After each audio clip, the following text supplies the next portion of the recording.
السلام عليكم ورحمة الله. ازيكم عاملين ايه؟ يا رب تكونوا بخير. النهاردة هنعمل مع بعض حاجة جميلة جدا بيطلبوها مني كتير وبيبقوا عايزين يشتروها من بره.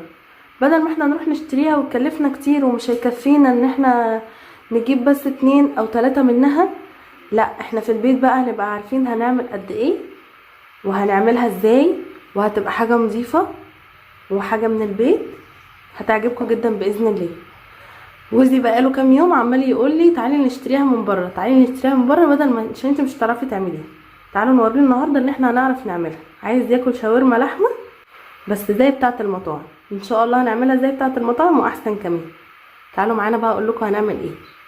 هنحط طاسه على النار تسخن معانا شويه، هننزل بالزيت ان شاء الله هتعجبه، علشان خاطر ما يقوليش ان انا عايزه اشتريها من بره تاني. اول ما تسخن كده شويه معانا فصين توم مهروسين وبصلايه صغيره. البصل ده المفروض ان هي بتبقى بصلايه كبيره، بس احنا مش هنحط فيها بصل كتير النهارده. هنديهم بس تشويحه كده تغير لونها بس. اول ما هتغير لونها كده هننزل عليها باللحمه.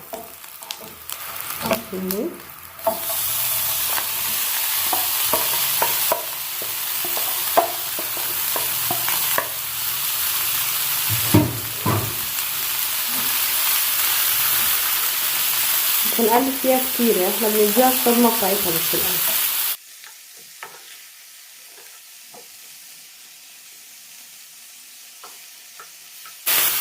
الشاورما دي بقى على طول بتبقى غاليه في المحلات، اكيد طبعا مش هيشبعك سندوتش ولا 2، ولما تكونوا اسره مع بعض هتحتاجوا ان انتوا تجيبوا كميه. فبدل ما نشتريها بقى من بره اهدينا بنعملها في البيت، حاجه ما شاء الله جميله، وعارفين انتوا عاملينها ازاي وايه الحاجات اللي انتوا استخدمتوها فيها. هتبقي واثقه ان ولادك بياكلوا حاجه نضيفه ان شاء الله، هتعجبك وهتعمليها على طول في البيت، مش هتخليهم ان هم يشتروها تاني خالص من الشارع.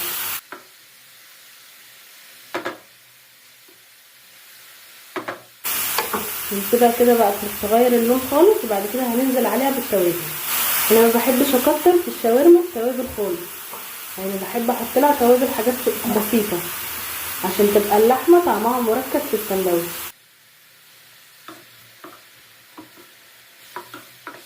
بس كده اهم حاجه تكون النار عاليه عليها، حاجه ما شاء الله جميله هتعجبكم باذن الله.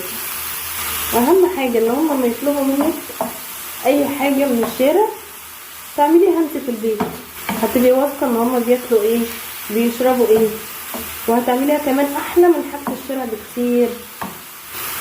كده غيرت لونها خالص بالشكل ده كده. هننزل بقى عليها بالتوابل، معلقه صغيره توم باودر، ومعلقه صغيره بصل باودر، معلقه متوسطه من السبع بهارات اللي هي بهارات اللحمه، ومعلقه صغيره من البابريكا. هننزلهم كده، هنديها تقليبه وهنسيبها بقى تستوي. اهم حاجه ما نحطش الملح دلوقتي، نخلي الملح في الاخر خالص عشان ما بيخليهاش تستوي. هي كمان اللحمه بتاعت الشاورما ما بتاخدش سوا، تستوي على طول. نقلبها بالشكل ده كده.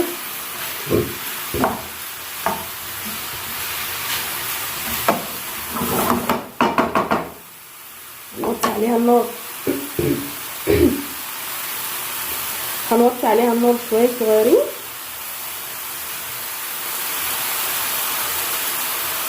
هنسيبها بقى تستوي وارجع لكم تاني. كده بقى ابتدت ان هي تخش على سوا، يعني هي مستويه الا حاجات بسيطه. هنحط بقى عليها ايه؟ هننزل الاول بالفلفل، معانا فلفل اصفر فلفل احمر وفلفل اخضر على حسب من اللي عندك، يعني اللي موجود حطيه. عندك اخضر بس حطيه، عندك احمر بس حطيه، يعني مش حاجه واحده. نديها تقليبه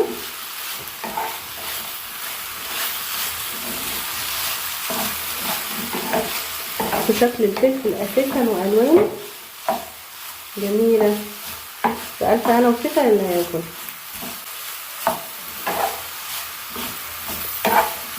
بعد ما قلبناها كده كويس هننزل بقى عليها بالطماطم. حاجه الطماطم اللي انتوا هتحطوها تكون شايلين منها البذر، ما تخلوهاش تبقى طريه، يبقى ناشفه كده وما تبقاش فيها بذر عشان ما تنزلش ميه. شكل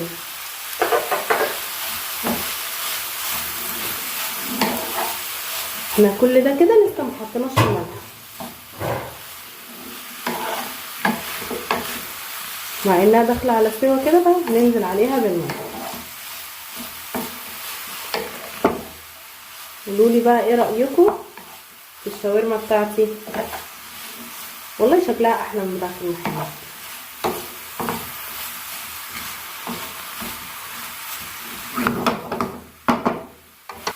هننزل بقى بالملح.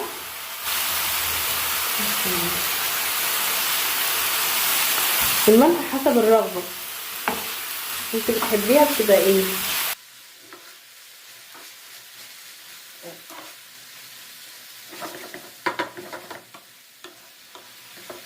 كده الشاورما بتاعتنا جاهزه. اللي يجرب بقى الطريقه بتاعت الشاورما دي يكتب لي في الكومنتات. كده بقى ما شاء الله كده بقت استوت وبقت جميله، ريحتها كمان تجنن. هنفتح عليها بقى وتعالوا نعمل السندوتش مع بعض. عندنا هنا ده عيش سوري كان عندي في الفريزر، لو عايزين تعرفوا وصفه العيش ده تبقوا اكتبوا لي في الكومنتات وانا ان شاء الله هنزل لكم فيديو بيه. هنفتح بقى العيش كده. هننزل الاول معانا توميه، هننزل الاول برضو التوميه هنزل لكم ان شاء الله فيديو بالطريقه بتاعتها تعجبكم جدا ان شاء الله. هننزل بالتوميه بالشكل ده. هنحط بعد كده اللحمه الشاورما بتاعتنا بالشكل ده كده. بصوا الوانها، شوفوا جمالها، ان شاء الله تعجبكم وهتعملوها على طول.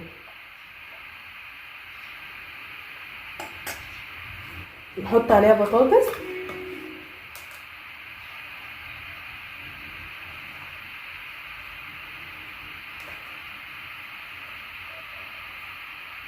ايه رأيكم بقى؟ السندوتش بتاعي عظمه. انا بقى بحب اضيف على الشاورما دي، بحب احط الكاتشب. ننزل بالكاتشب كده.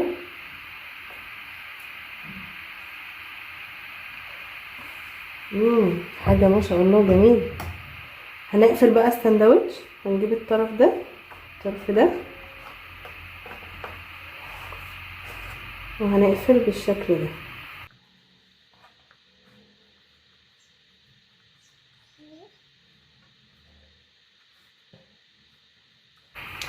ده سندوتش الشاورما بتاعنا. ادي شكل السندوتش بتاعنا زي بتاع بره بالظبط. بصوا ملفوف ازاي، لفته جميله. تعالوا نعمل مع بعض واحد كمان. بسم الله. هنفتحه برضو كده، هننزل برضو بالتوميه.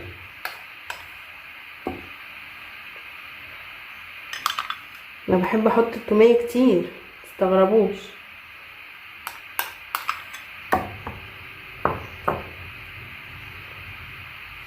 متنسوش بقى تحطوا لي لايك جميل وكومنت حلو منكم. بعد التوميه هننزل باللحمه الشاورما بتاعتنا الجميله دي.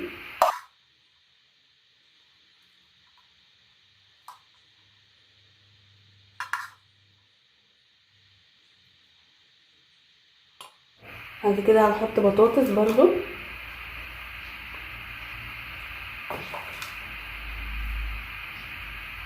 ننزل بالكاتشب.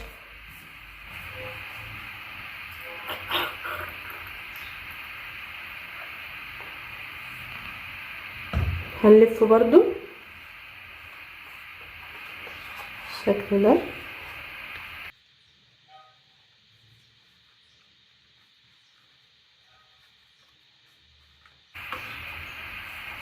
هخلص بقى بقيه الكميه وارجع لكم تاني. تعالوا بقى نحمص السندوتشات مع بعض. طاسه سخنه على النار او صينيه، نقطه زيت بسيطه جدا، مش كتير، بس هنفرد الزيت كده علشان خاطر ما يبقاش في مكان واحد والعيش يشربه. كده الصينيه سخنت معانا، نقول بسم الله. هننزلها على المكان اللي احنا الاخير ده، اللي هي مكان القفله. بصوا الشكل ده كده، هننزل كده.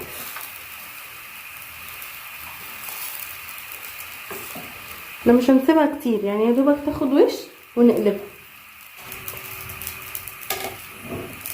حاجه ما شاء الله جميله، فرحوا بيها اولادكم هيحبوها. ولو هم فعلا ما بياكلوش واكلتهم ضعيفه، لما نعمل لهم حاجات زي كده وحاجات بتبقى في البيت هيحبوها وهياكلوها، وهتعرفوا ازاي ولادكم كلوا. في ولاد كتير ما بيحبوش الرز والطبيخ والاكل اللي احنا بنعمله، فبالنسبه لهم ان الحاجات دي بتبقى جميله، وان هي حاجات بقى من الشارع وان هم جابوها هتشبعهم يعني. فاحنا ما نجيبهاش من الشارع ونعملها في البيت، هنفرحهم بيها، وفي نفس الوقت هنعرف ان هم بياكلوا وهنأكلهم.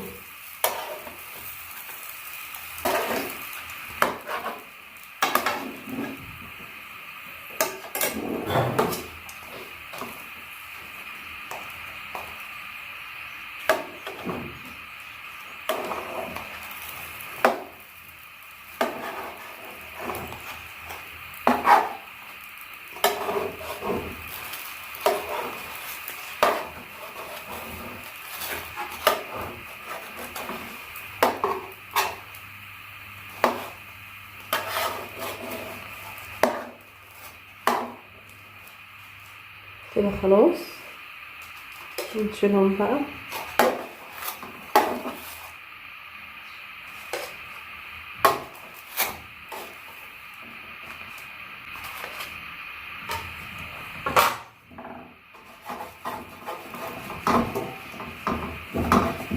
اهم حاجه ما نزودش الزيت عشان العيش ده ما يشربش الزيت.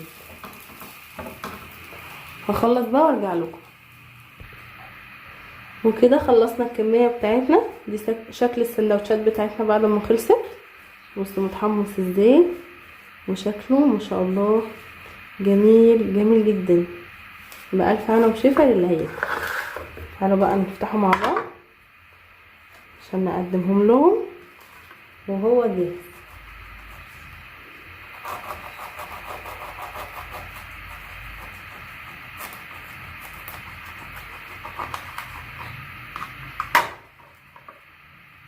بصوا كده بسم الله ما شاء الله، شكل الساندوتش جميل. بصوا جوسي من جوه جميل جدا. بألف هنا وشفا. افتح معاك واحد تاني. بصوا بيقرمش ازاي، مش سامعين صوته اكيد.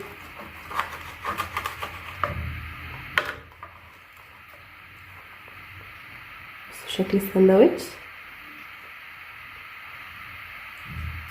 ما شاء الله، الساندوتش جميل وطري من جوه. كده الفيديو بتاعنا خلص. يا رب يكون الفيديو عجبكم وعملت حاجه فادتكم. يا رب لو الفيديو عجبكم ما تنسونوش تعملوا لي لايك وكومنت جميل. اشوفكم بقى على خير في فيديو جديد. اللي عايز مني ان انا اعمل له وصفه جديده او اكله جديده يكتبها لي في الكومنتات، وانا ان شاء الله في اقرب فرصه هعملها لكم. يلا مع السلامه.